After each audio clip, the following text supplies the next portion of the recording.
ध्यान से सुनो बच्चों, आज तुम्हारी दादी तुम्हें ऐसी कहानी सुनाएंगी जो तुम्हारे दिल को छू जाएगी। कांता बहन की दो बहुएं थी, बड़ी कल्पना और छोटी प्रिया। कल्पना का जैसा नाम वैसा ही काम। सारा दिन कल्पनाओं में रहती, न कोई काम करती न कोई धाम।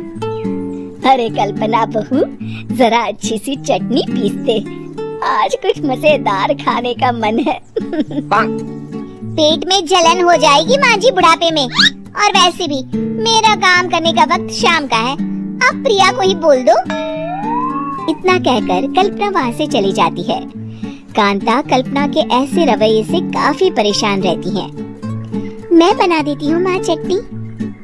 ऐसा बोलकर प्रिया माँ को चटनी बनाकर प्लेट में खाने को देती है कि तभी वहाँ कल्पना आ जाती है। अरे वाह चटनी, जरा चख कर तो देखो, बड़े दिन हो गए।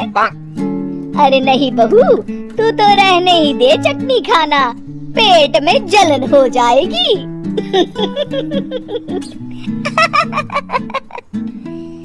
इतना कहकर कांता और प्रिया दोनों हंसने लगते हैं। कल्पना सारा दिन या तो मोबाइल में YouTube देखती या फिर सोती रहती। उसका कमरा भी बिखरा और गंदा रहता।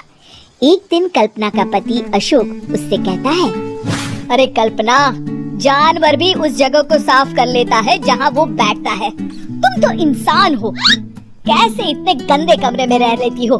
देखो सारा सामान यहाँ वहाँ बिखरा पड़ा है। ज्यादा अपनी माँ का बोल ना बोलो। हाँ, कमरा तुम्हारा भी तो है, गंदा लग रहा है तो साफ कर लो। पता नहीं तुम्हारे साथ मैं कैसे जिंदगी बिताऊंगा। इतना कहकर अशोक वहाँ से चला जाता है। कल्पना बस खाना खाने कमरे से बाहर आती और फिर से कमरे में चली जाती। इससे कांता बहन काफी परेशान रहती। एक दिन प्रिया कांता से कहती है, माँ, मैं सारा दिन काम करके थक जाती हूँ, आप कल्पना दीदी से कहिए ना कि सुबह और शाम का काम बांट ले। मैं तो अब सिर्फ एक वक्त का ही काम करूँगी। हाँ। अरे तू वो भी ना करना, एक बहू तो काम चोर थी ही, दूसरी भी आ गई काम ना करने के बहाने लेकर। तभी वहाँ प्रिया का पति रमेश आ जाता है।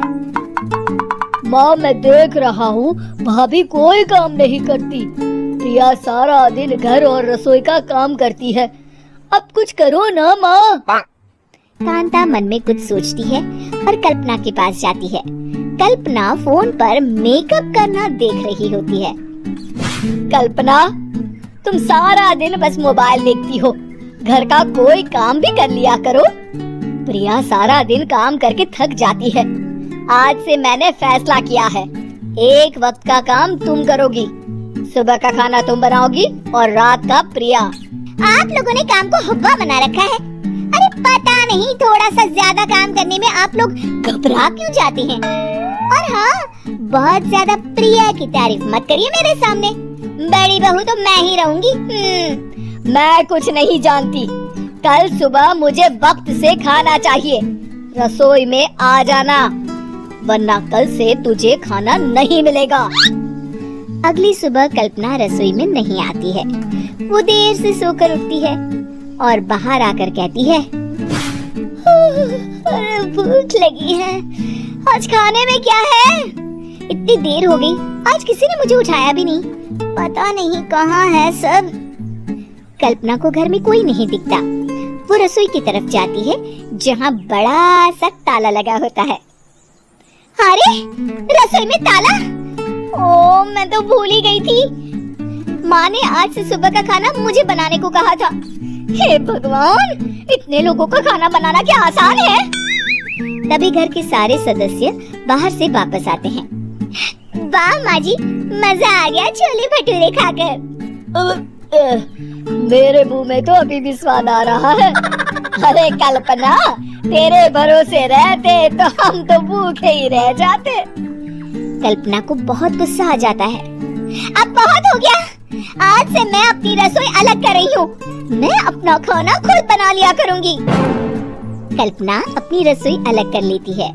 पर आए दिन उसका देर से उठना और काम न करने की आदत से वो भूखी ही रह जाती थी। उसी के सामने घर के लोग अच्छे अच्छे पकवान खाते और कामचोर कल्पना को जैसे तैसे ही खाना बनाकर खाना पड़ता। पर एक दिन तो हद ही हो गई। माँ, दीदी आज सुबह से कमरे से बाहर नहीं निकली, हमें जाकर देखना चाहिए। सो रही होगी कामचोर कहीं की, और तुम कहती हो तो चलो देख लेते हैं उसे। कल्पना कमरे में पेट पकड़कर बैठी होती है।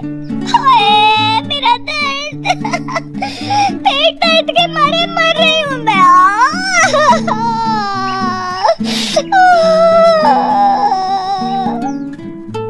अरे दीदी, क्या हुआ? पेट में दर्द क्यों हो रहा है? डॉक्टर को दिखाया आपने? माँ, कल्पना खड़ी होती है और माँ जी के पास आती है।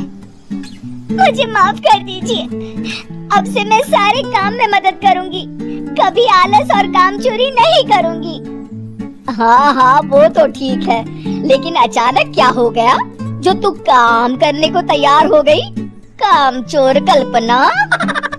माँ, लगातार बासी और उल्टा पुल्टा खाना खाने के कारण मेरे पेट में इन्फेक्शन हो गया है। काम न करना पड़े इसलिए मैं 2 दिन का खाना एक दिन ही बना लेती थी। बासी और खराब खाना खाने के कारण लेने के देने पड़ गए। पेट में दर्द हो रहा है। चलो अच्छा हुआ, देर आए दुरुस्त आए।